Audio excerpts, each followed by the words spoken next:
이사야 43장 19절부터 21절까지 우리 다 한 목소리로 함께 읽겠습니다.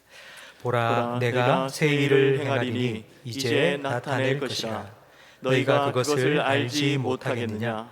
반드시 내가 광야의 길을 사막에 강을 내리니 장차 들짐승 곧 승냥이와 타조도 나를 존경할 것은 내가 광야의 물을 사막의 강들을 내어 내 백성 내가 택한 자에게 마시게 할 것임이라.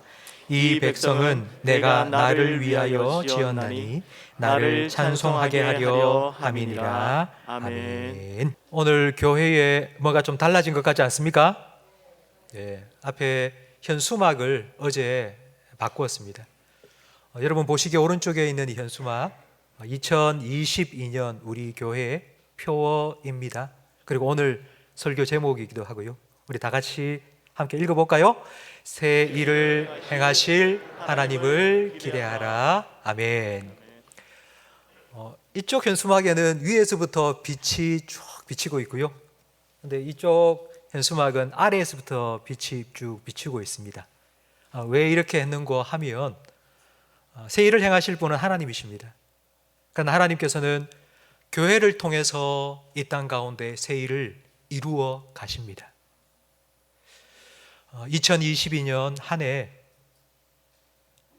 여러분은 삶 속에 그리고 우리 교회를 통하여서 새 일을 이루실 하나님을 기대하시고 그 하나님의 새 일의 경험자가 되시고 체험자가 되시고 전파자가 되시기를 주님의 이름으로 축복합니다. 하나님께서는 새 일을 행하겠다고 말씀하십니다. 하나님은 새 일을 행하시는 분입니다. 하나님께서 새 일을 행하신다. 그러니까 새 일을 행하시는 그 하나님, 딱 한마디로 표현하면 창조자입니다. 새 일을 행하시는 하나님을 딱 한마디로 하면 창조자입니다. 하나님이 새 일을 행하신다는 건 하나님께서 창조하신다는 뜻입니다. 사람이 새로운 기술을 만들어내고 새로운 신제품을 개발한다고 말하지만 새 일을 행하시는 분은 오직 하나님 뿐이십니다. 하나님은 태양을 창조하셨습니다. 사람은 그 태양을 보면서 이 전등을 만들었고요. 하나님은 새를 창조하셨습니다. 사람은 그 새를 보면서 비행기를 만들었습니다. 하나님은 나무를 창조하셨고 사람은 그 나무로 책상과 여러분 앉은 의자를 만들었습니다. 하나님은 새 일을 행하십니다. 사람은 새자를 뺀 그냥 일만 할 뿐입니다. 하나님이 행하신 새 일을 오늘 우리가 함께 읽은 본문 바로 앞에 16절, 17절에서 소개해 주고 있는데 함께 읽어보겠습니다. 나 여호와가 이같이 말하노라. 바다 가운데에 길을, 큰 물 가운데에 지름길을 내고 병거와 말과 군대의 용사를 이끌어내어 그들이 일시에 엎드러져 일어나지 못하고 소멸하기를 꺼져가는 등불 같게 하였느니라. 아멘. 홍해를 마른 땅처럼 만드셔서 이스라엘 백성을 건너가게 하셨고 뒤따라오는 애굽의 군대는 완전히 수장시켜 전멸시키신 출애굽 사건을 하나님께서는 말씀하고 계십니다. 출애굽은 애굽의 노예들을 하나님의 백성으로 만드신 창조의 역사입니다. 이스라엘은 430년 동안 애굽의 노예살이를 했습니다. 우리나라는 35년 동안 일제 강점기를 보냈습니다. 430년, 엄청난 기간입니다. 35년 동안 우리가 일제 강점기를 보내면서 우리는 이름도 잃어버렸고 우리의 말과 글도 잃어버렸습니다. 빼앗긴 들에도 봄은 오는가? 들을 빼앗겼으니 봄도 빼앗겼다라고 절망을 노래하면서 희망조차도 잃어버렸습니다. 근데 이스라엘은 우리 35년보다 10배가 넘는 430년을 노예살이했습니다. 과연 이들에게 소망이 남아 있었을까요? 요만큼 소망이 남아 있었을까요? 어제도 오늘도 1년 365일 매일매일 시키는 일, 볏짚을 주워와서 불 피우고 벽돌을 구워내고 하는 그 일, 반복하는 그 일을 매일매일 살았습니다. 내일을 기대할 수 없는 정말 하루살이와 같은 삶을 그들은 살아왔습니다. 출애굽 후 이스라엘 백성이 광야를 통과할 때에 가장 많이 했던 원망과 불평은 먹는 것과 마시는 것이었습니다. 왜 이스라엘 백성이 그것 때문에 원망했을까요? 430년 동안 노예살이를 하면서 매일매일 하루 살아 하루 먹고 사는 것, 그게 그들의 가장 큰 문제였고 가장 중요한 문제였기 때문입니다. 오늘날 우리가 살아가는 이 시대에도 이와 비슷한 삶을 살아가고 있는 것 같습니다. 아침에 일어나서 씻고 출근해서 열심히 일하고 저녁에 돌아와서 밥 한 술 뜨고 또 자고 또 다음 아침에 일어나서 씻고 아침 먹고 출근하고 다람쥐 쳇바퀴 돌듯이 하루하루를 살아가는 우리 현대인의 모습입니다. 이렇게 살다 보면 가끔씩 지루하다, 따분하다, 뭔가 좀 변화가 일어나고 새로운 일이 있으면 좋겠다 싶은 생각이 듭니다. 그래서 새로운 걸 찾습니다. 어떻게? 인터넷 쇼핑을 합니다. 새 옷도 사고 새 물건도 사고 새 것을 자꾸 사서 그거 입어보기도 하고 그것을 사용하면 새로워질 것 같다고 생각 들기 때문입니다. 또 새로운 장소를 찾아갑니다. 우리 동네에 카페가 새로 생겼다더라. 거기 참 좋다던데. 어디에 펜션이 새로 생겼는데 진짜 좋다더라. 호텔이 새로 생겼는데 호캉스 한번 가자. 새로운 장소에 가면 새로운 느낌이 들기도 합니다. 그리고 또 새로운 일을 찾기도 합니다. 취미생활, 지금까지는 사진을 찍었는데 이제는 등산을 해볼까? 새로운 일을 자꾸 찾아서 합니다. 그러다가 직장도 옮깁니다. 새 일을 해보자고. 여러분, 외모가 달라지고 환경이 바뀐다고 과연 새로워질까요? 물론 새로움을 느끼긴 느낍니다. 하지만 그 느낌은 금방 사라집니다. 왜냐하면 내가 변하지 않았기 때문입니다. 진정한 변화는 환경이 변하는 것이 아니라 나 자신이 변하는 것이고 외모가 달라지는 것이 아니라 내 마음이 달라지는 것입니다. 유대인 의사로서 2차 세계대전 때 나치에 잡혀서 유대인 수용소 생활을 했던 빅터 프랭클이라는 분이 계십니다. 그 빅터 프랭클은 자기가 의사로서 수용소 생활을 유대인으로 하면서 거기에 수용된 유대인들을 딱 두 부류로 나누었습니다. 누구냐 하면 죽어가는 사람과 살아가는 사람, 딱 두 부류로 나눴습니다.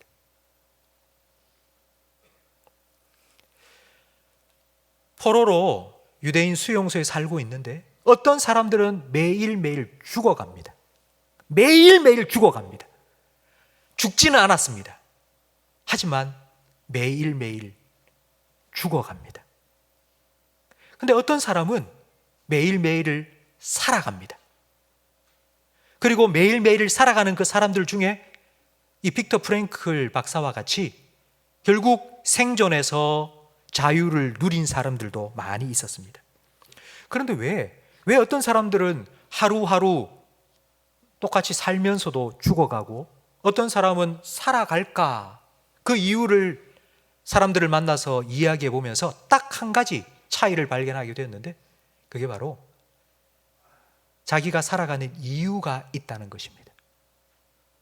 포로로 잡혀서 포로 생활을 하면서 언제 죽을지 모르지만 그러나 하루를 살아도 내가 살아가는 이유가 있는 사람은 하루하루를 살아갔다는 것입니다.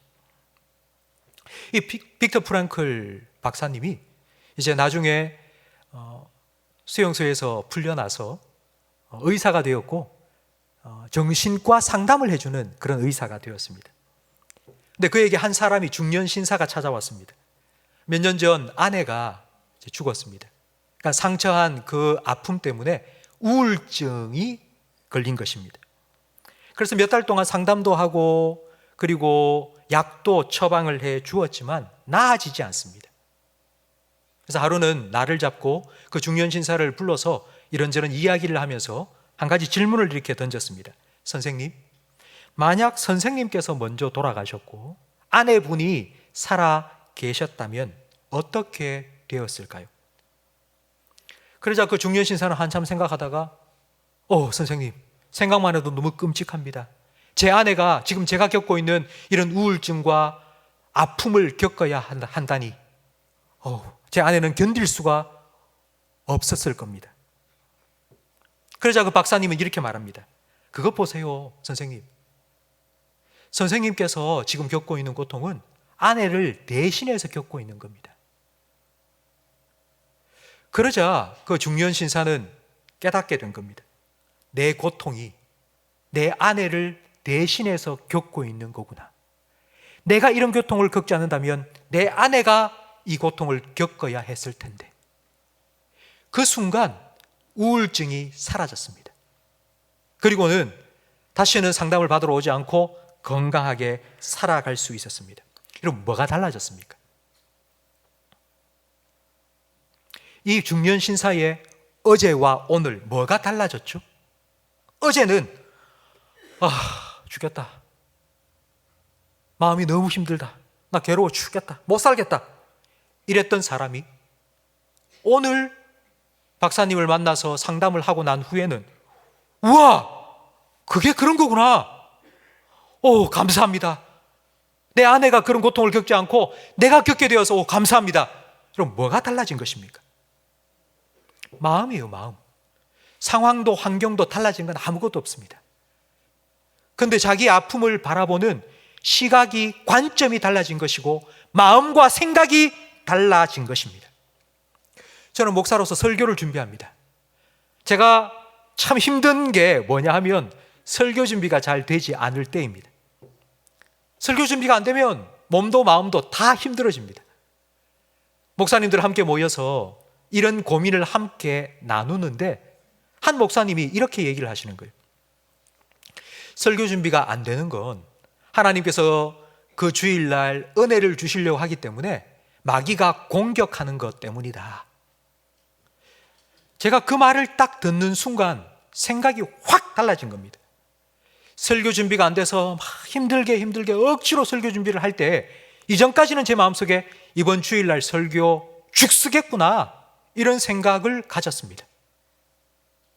그런데 그 목사님과 함께 이야기를 나누면서 하나님께서 은혜를 주시려고 하니 사단이 공격을 하는 거다, 하나님 더 큰 은혜를 주실 거다 라는 말을 딱 듣고 제 생각을 딱 고쳐먹으니까 힘들어도 하나님께서 이번 주일날 은혜를 주실 거라는 기대가 생기기 시작했습니다.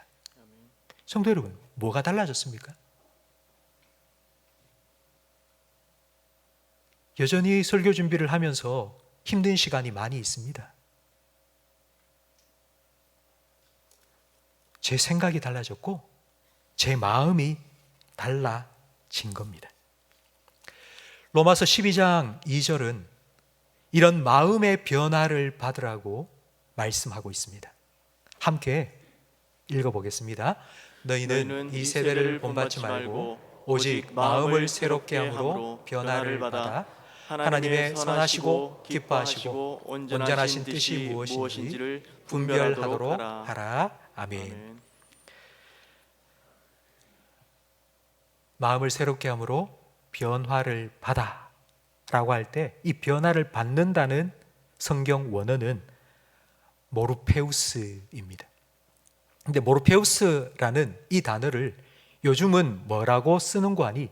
변이라고 씁니다. 변이. 변이의 대표적인 예가 애벌레가 나비가 되는 것입니다. 여러분, 애벌레가 나비가 되는 걸 한번 생각해 보십시오. 애벌레가 좀 더 큰 애벌레로 변하는 것이 아닙니다. 애벌레가 다른 애벌레보다 더 빨리 기어가는 그런 애벌레가 되는 것도 아닙니다. 애벌레가 나비가 되는 건 완전히 다른 차원이 되는 것입니다. 조금 나아졌다, 조금 편해졌다, 이 정도의 변화가 아니라 완전히 다른 차원이 되는 것입니다. 이것이 바로 하나님께서 여러분을 향해서 보라, 내가 새 일을 이루겠다고 하신 말씀의 의미입니다. 하나님께서는 이렇게 말씀하십니다. 내가 너를 위해서 새 일을 이루겠다. 어제 네가 어떻게 살았든지 그걸 별로 중요하지 않아. 어제의 네가 어떤 마음과 생각을 가지고 살았든지 그것도 별로 관계없어.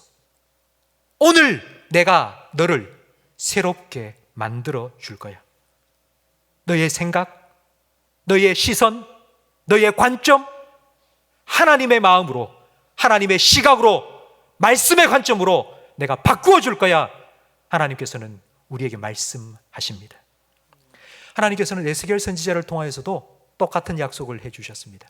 에스겔 36장 26절 말씀을 함께 읽겠습니다.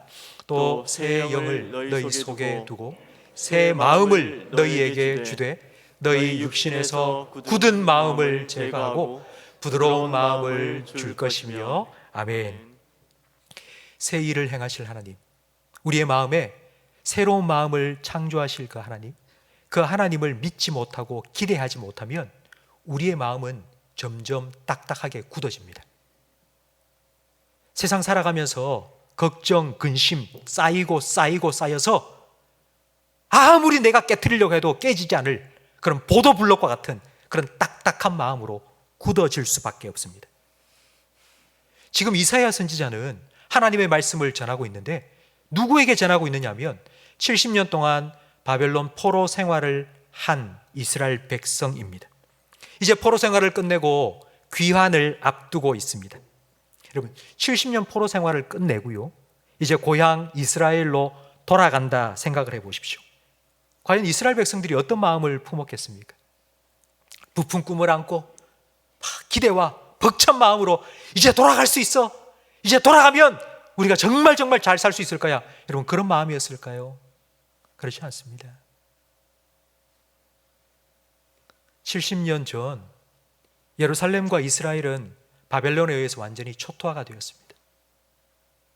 70년 동안 폐허로 남아 있었습니다. 다시 그 땅에 돌아가면 뭐 해먹고 살까요? 어떻게 살까요?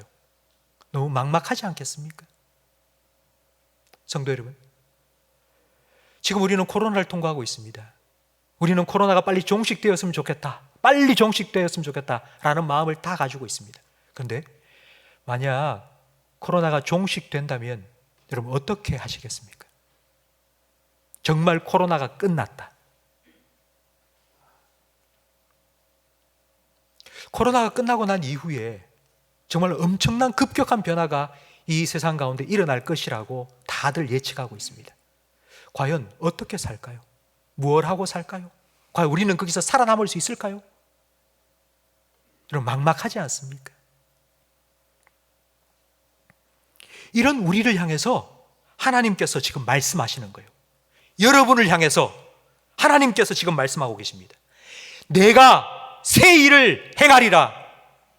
내가 광야에 길을 내고 내가 사막에 강을 낼 것이라.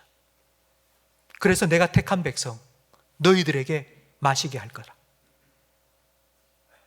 그 힘든 길, 너희가 생각할 때는 그게 너무나도 힘든 길이 될 거라고 생각하지만 내가 길을 내주고 내가 강을 내어서 그 길을 걸으며 그 강물을 마시면서 너희는 그 길을 걸어갈 거라고. 내가 그와 같은 일을 너희를 위하여서 행할 거라고 하나님께서는 말씀하고 계십니다. 성도 여러분, 바로 이 하나님의 말씀을 듣고 하나님이 이런 분이라는 것을 깨닫는 순간 우리는 변합니다. 우리는 달라집니다. 아, 그렇구나. 하나님이 계시는구나. 환경과 상황이 달라져서가 아닙니다. 하나님이 어떤 분이시고 그 하나님 앞에서 내가 어떠한 존재인지를 깨닫는 순간 우리는 변합니다. 우리의 생각이, 우리의 마음이, 우리의 관점이 변합니다. 이렇게 하나님을 만나서 변화된 사람들의 스토리를 기록해 놓은 책이 바로 이 성경책입니다. 여러분, 이 성경책 속에 소개된 하나님을 만나 변화된 한 사람을 제가 여러분에게 다시 한번 소개해 드리겠습니다. 이 사람은 외모 콤플렉스가 있었습니다. 사람들이 자꾸 놀리는 것 같아서 사람들이 업신여김을 당하지 않도록 돈을 엄청나게 긁어 모으기 시작했습니다. 돈이 많아지니까 사람들은 그를 두려워했습니다. 하지만 존경하지는 않았습니다. 그 사람의 이름은 바로 여리고의 세리장 삭개오입니다.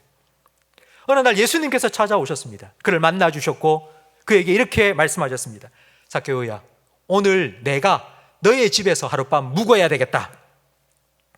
우리는 삭개오가 예수님을 초대했다고 알고 있는데 그렇지 않습니다. 삭개오가 예수님을 초대한 것이 아니라 예수님께서 삭개오를 초대해 주신 겁니다. 그동안 그 어느 누구도 삭개오와 함께 식사도 하려고 하지 않았습니다. 앞에서는 굽신거렸지만 뒤에서는 얼마나 뒷담화를 해댔는지. 그러나 예수님께서는 그를 받아주셨습니다. 그리고 그와 함께 식사를 나누면서 이렇게 말씀하셨습니다. 구원이 이 집에 이르렀다.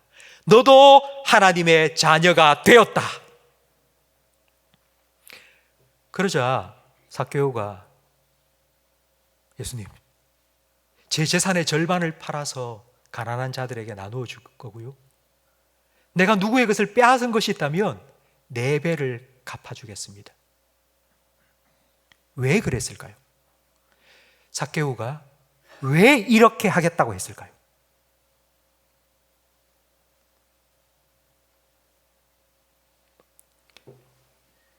예수님의 말씀을 들으면서 나도 구원받았고 나도 하나님의 자녀가 되었다는 것을 깨닫는 순간, 내가 하나님의 자녀로서 어떻게 하면 하나님이 기뻐하실까 생각을 해보고, 내가 이렇게 하면 하나님이 기뻐하시겠네 라고 그렇게 하겠다고 예수님께 말씀드린 것입니다.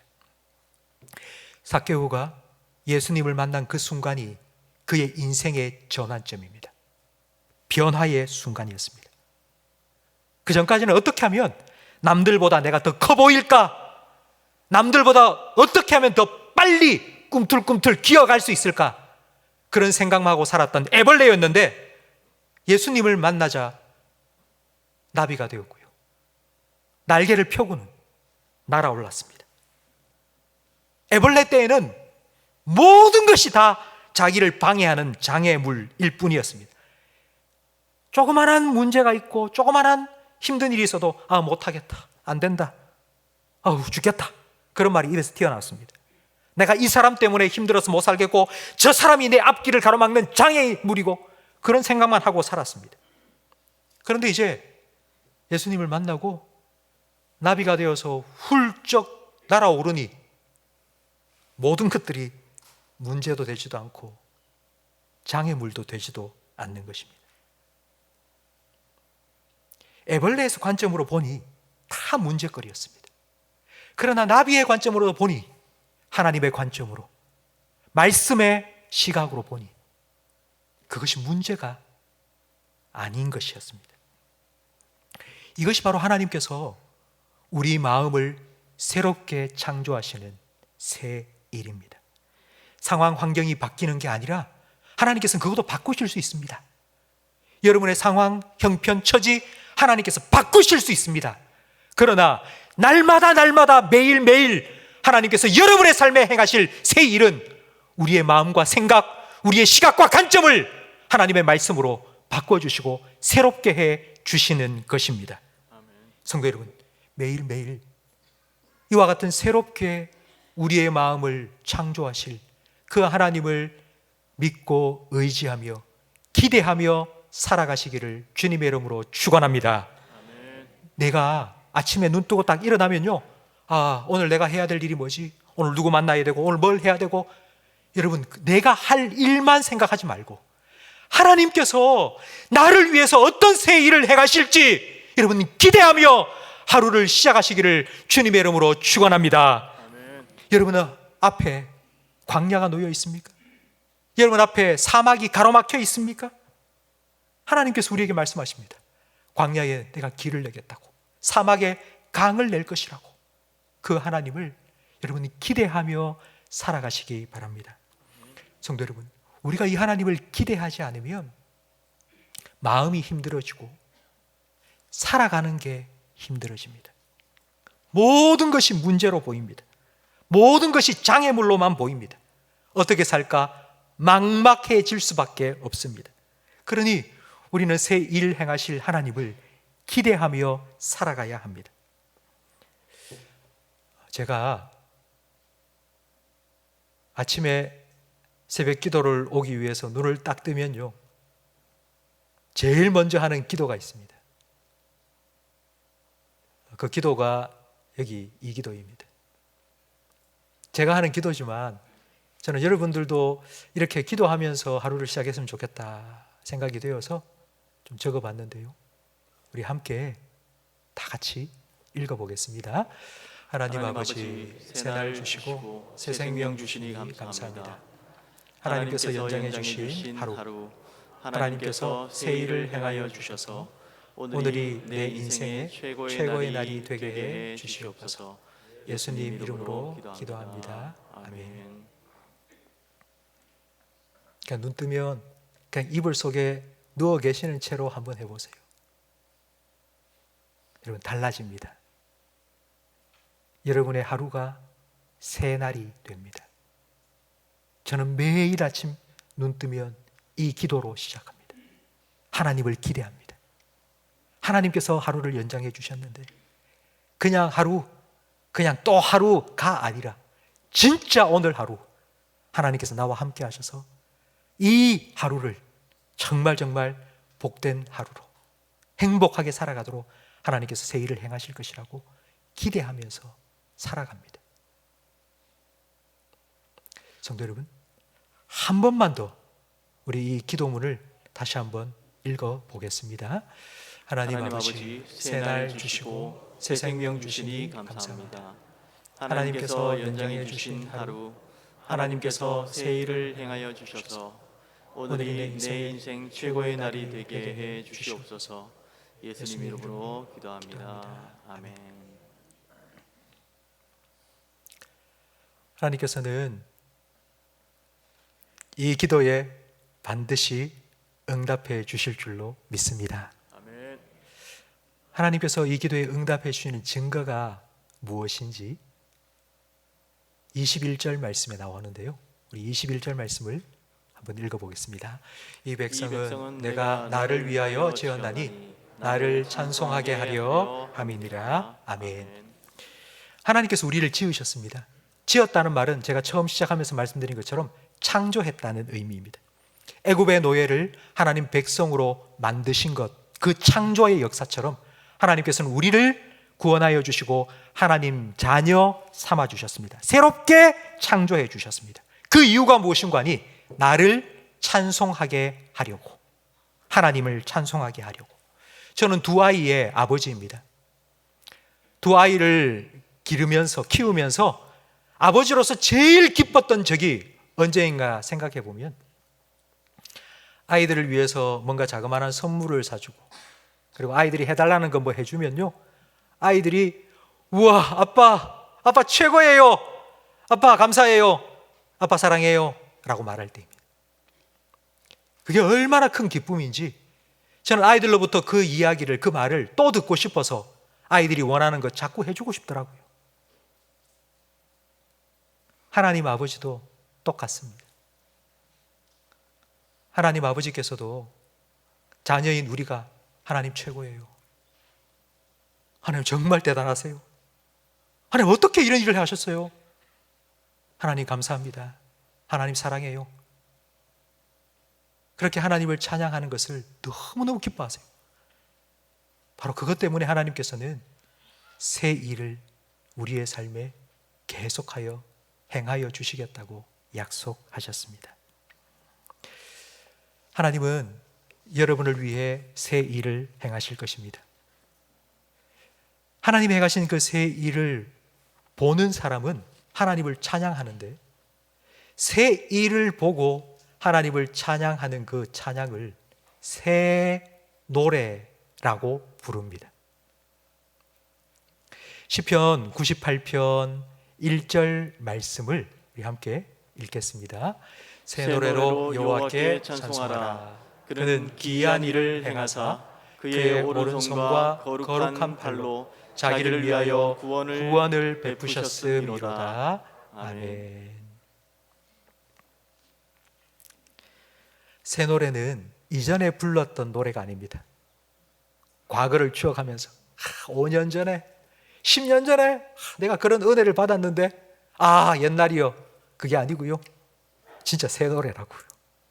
하나님께서 새 일을 오늘도 하시고 또 오늘도 하시고 또 오늘도 행하여 주셨기 때문에 새 노래로 하나님께 찬양을 부른다고 말씀하십니다. 성도 여러분, 하나님께서는 여러분들이 날마다 새 노래를 부를 수 있도록 날마다 새 일을 행하기를 원하시는 하나님이십니다. 여러분의 삶에 날마다 새 일을 행하실 하나님을 기대하며 살아가시기를 축원합니다. 그리고 그 하나님의 새 일을 보고 날마다 새 노래로 하나님을 찬양하며 살아가시기를 주님의 이름으로 축복합니다.